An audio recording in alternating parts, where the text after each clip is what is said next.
Bonjour à tous, eh bien on va voir aujourd'hui comment remplacer la batterie d'un Epson PX4 par des neuves que voici.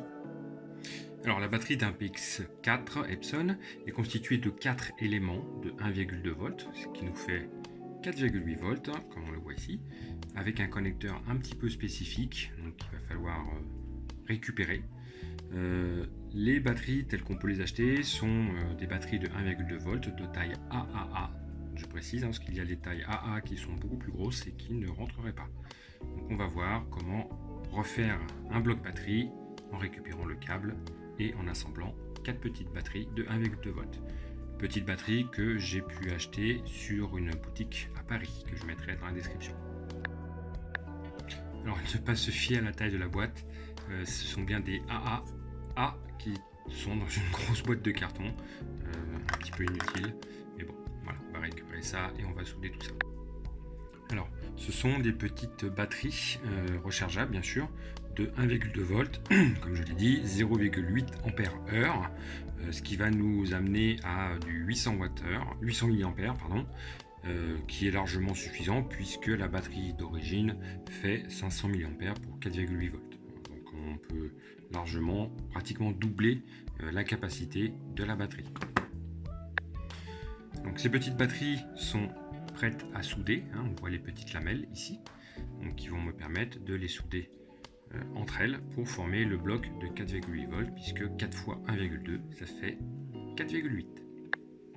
Voilà, donc on va commencer par étamer un petit peu les points de soudure de chaque côté et on va souder.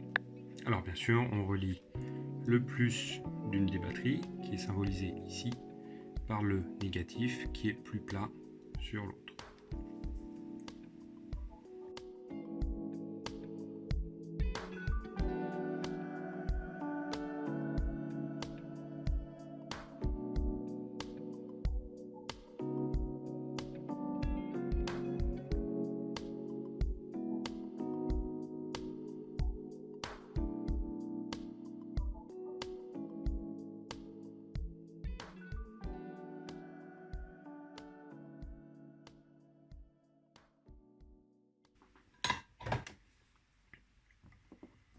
Voilà, les 4 batteries sont soudées.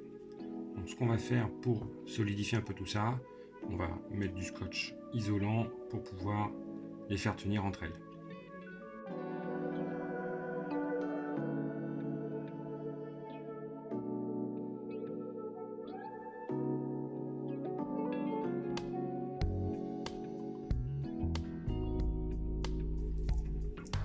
On laisse bien sûr dépasser les deux broches qui vont être utilisées pour raccorder le câble.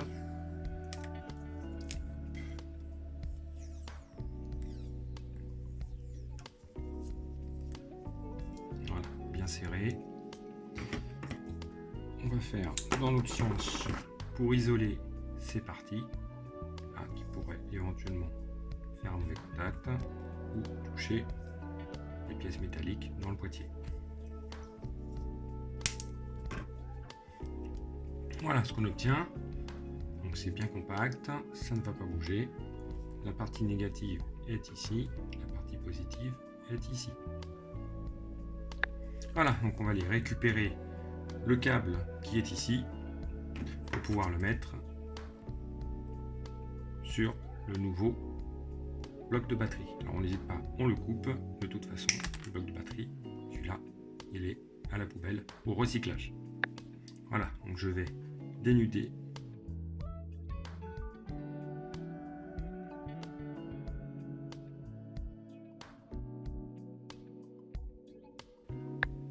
Donc on va étamer les deux fils avant de les souder.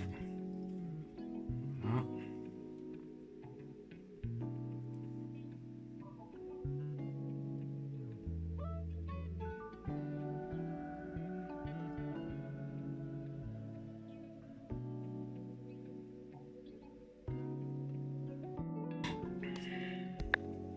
Voilà, plus qu'à relier le câble aux batteries, donc le noir avec le pôle négatif de la batterie,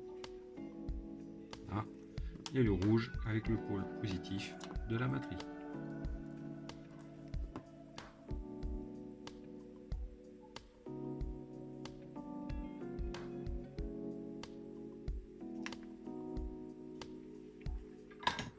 Voilà, donc on a un ensemble tout nouveau. On va isoler tout ça avec un peu de scotch électrique. Alors c'est pas très beau, sûr, mais au moins c'est fonctionnel. Voilà, donc le bloc est terminé. Donc voilà, il est bien isolé, ça risque pratiquement rien. On peut le comparer à l'ancien. Voilà, il est beaucoup plus petit, ce qui est normal puisque ce sont des AAA, mais la capacité est presque double, donc on y gagne quand même au change. Voilà, donc j'ai relié la batterie au connecteur CN12, donc j'ai bien nettoyé les contacts avec de la bombe à contact, pour bien désoxyder tout ça, parce que c'était un petit peu oxydé quand même. On va refermer le capot, voilà, on retourne, et il n'y a plus qu'à vérifier si tout va bien.